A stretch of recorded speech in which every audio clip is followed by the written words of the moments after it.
The tangled power struggles of Nara pushed the imperial family toward a new path. The state wanted a capital free from the shadow of powerful Buddhist temples. So in 794, the capital was moved once again. The new city received a name that still carries one of history's most romantic resonances, Heian-kyo. The Heian period was an age in which Japanese culture discovered its own distinct character, a golden era of aristocracy.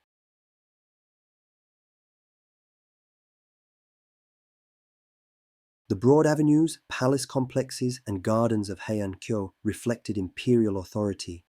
Yet despite this outward splendor, real power did not always rest with the emperor. The most influential family of the era was the Fujiwara clan, who effectively ruled the country from behind the curtain. The Fujiwara devised a clever strategy. They married their daughters into the imperial family. In doing so, they controlled the government in practice. The imperial throne remained, but the reins were held firmly by the Fujiwara. For the Heian aristocracy, elegance was not a luxury, but a display of power. The color of one's clothing, the wording of a poem, even the scent of a letter, all carried messages of rank. Daily life in court circles intertwined with art and aesthetics. The tale of Genji captures the Heian atmosphere with unparalleled grace. One of the era's most famous works, The Tale of Genji, is considered one of the world's first novels. But the poetic world of the court stood in contrast to realities throughout the islands.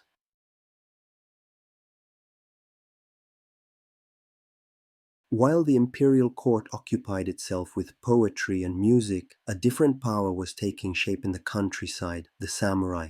At first, samurai were private warriors serving local clans. Over time, they grew into a new center of power. Their rise was inevitable. As the court indulged in luxury, the central government's authority waned. The emperor wrote poems, while swords were being sharpened in the rural provinces.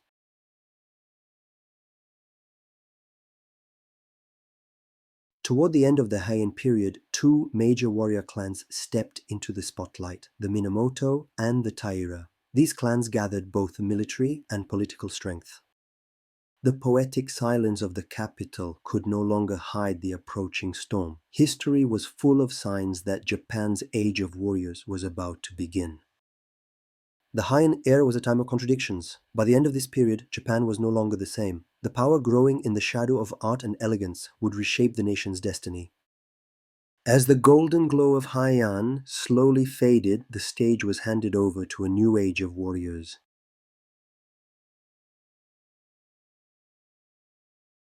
The poetic courts of the Heian period no longer held real power.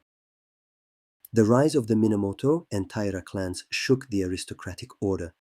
This rivalry turned into a reckoning remembered as the Genpei War.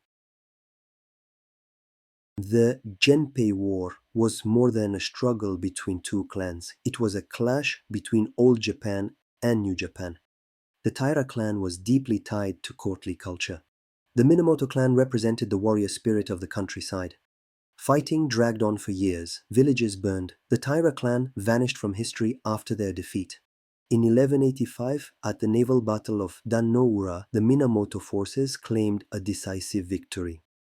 Power now belonged not to the court but to the sword. Minamoto no Yoritomo stood as the new center of power.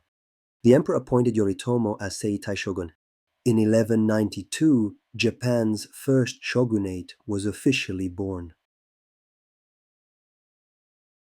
From that moment, the state became two-headed. The emperor remained a sacred symbol. The shogun ruled politics, law, and the military. Kamakura became the true capital of Japan. The samurai became the state. Land distribution and law were shaped around samurai needs. The early shadows of Bushido began to appear. Kamakura was the first great laboratory for the Japanese warrior. The Mongol Empire stood at Japan's gates. Kublai Khan launched two invasions of Japan. The Mongol armies fought with unfamiliar tactics, gunpowder, volleys, infantry units. Samurai suffered heavy losses in the initial encounters. The storm saved Japan from Mongol conquest. The Japanese called these winds kamikaze. the divine wind. The Mongol invasions came at a heavy economic cost. Samurai expected rewards the government could not give. The Kamakura government began to rot from within. Tension paved the road to the fall of the shogunate. The country was no longer ruled by poetic elegance, but by the sword. The rise of the samurai shaped Japan's identity. This era's end would plunge Japan once again into a power vacuum, and soon a new age would form in the shadow of the Ashikaga.